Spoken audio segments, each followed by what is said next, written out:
Everybody,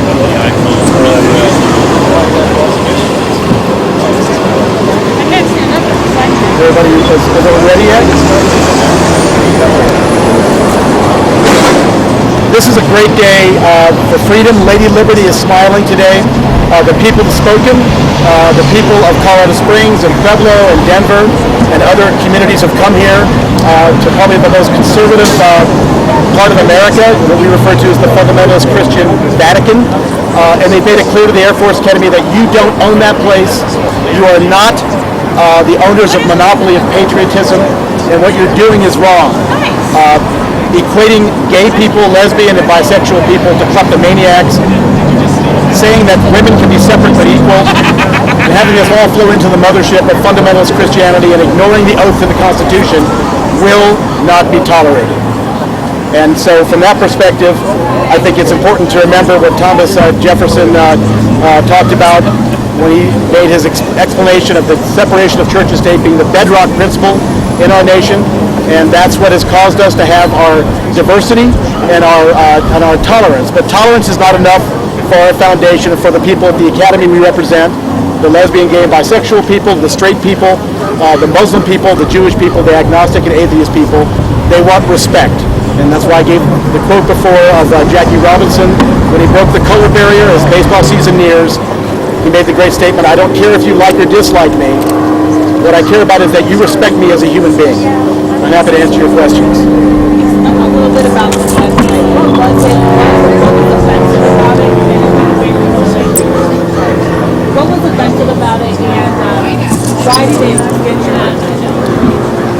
The members of the cadets, faculty, and staff at the Air Force Academy that came to us looked at this particular website, JewFAQ.com, and wondered why this was being the one that was being utilized to explain Judaism. Now, I have no real issue with the website per se. I don't like it much. But if you Google, I think the correct phrase that our research staff at our foundation used was Jewish religious holidays or something like that. In 0.2 of a second, you end up with just under 3 million hits. So it's like American Idol. Why did the Air Force Academy pick this one? And this particular site, the lady who runs it, starts out by saying, "I'm not a rabbi, I'm not a Jewish scholar, but I do a lot of research, and here's kind of what, let me show you what Judaism looks like." It gives a one-sided view of Judaism being the conservative Orthodox view. I'm Jewish myself. I have Jewish relatives. I have relatives that are Orthodox. They believe that homosexuality is a sin, just like conservative Islam does and conservative Christianity does. But why does the Air Force Academy benight this particular website, clothe it with the authenticity of the United States military? That was the problem. So since we have no communication with the Academy, and the idiot who runs it, Mike Gould, I wrote a letter to the Chief of Staff of the Air Force. The idiot's classmate demanded that they take it down. Within a couple of hours, the Chief of Staff actually responded to me via email. That's in the press, and said, "Thank you, Mr. Weinstein. I'll inform the Air Force Academy leadership."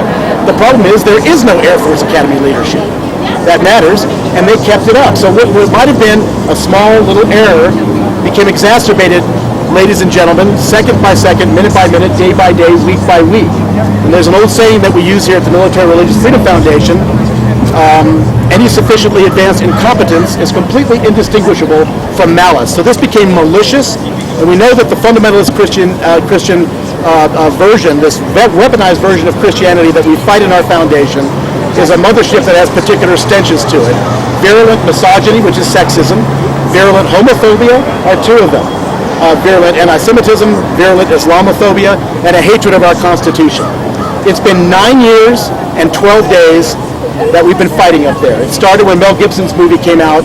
I forget the name, but we call it the Jesus Chainsaw Massacre or Freddy versus Jesus. Obviously, I'm talking about the Passion of the Christ. I've written 2 books about it. We have a movie being worked on my second book right now, which is called No Snowflake in an Avalanche, which is based on the Voltaire quote, "No snowflake in an avalanche ever feels responsible." And the people that came out today from Colorado bravely to stand with all of us in our foundation and with the folks on the Hill that we're representing are not snowflakes in an avalanche. Next question. Well, you mentioned that the website has now been taken down. Can you tell us, how you feel about that and how you feel about that? Well, we obviously view it as a victory. They took it down March 6th. Their explanation is, well, it's March now, so we don't have to have the list of holidays up for February anymore.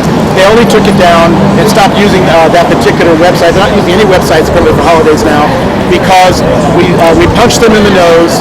We stood up to the bully. The Pentagon only has two weaknesses, and that's being exposed in the electronic and print media, as we're doing now, or being dragged into federal and state court, which we've also done and do.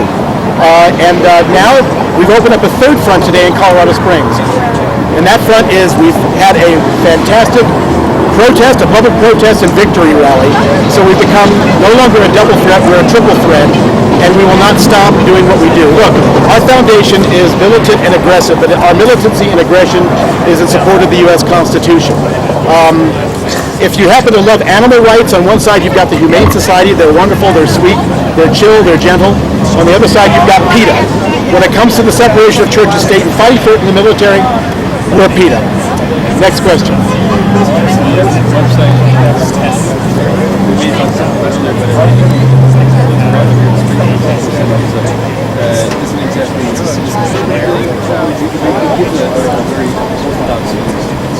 But the problem with the website is that it tried to indicate, in fact there was a statement that said, we're going to give this from the Orthodox Jewish perspective. In fact, Orthodox Judaism is still the predominant Judaism in many parts of the world. Really? Besides the West Bank and Israel and a place called Williamsburg in Brooklyn, I'm unfamiliar with where Orthodox Judaism is the predominant Judaism. So to Jewish people, it gave a tremendously warped view of the faith, particularly when there were a few million other websites that would have been completely acceptable and would have been a complete non-problem. This could have been fixed in 5 to 10 seconds, but the Air Force Academy decided, no, we're not going to.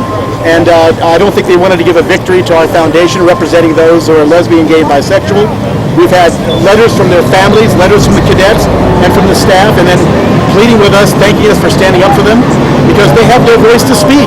Because if you try to speak out under the leadership of the so-called leadership at the Academy today, you turn yourself into a tarantula on a wedding cake. And frankly, we all know how long tarantulas on wedding cakes last. We good?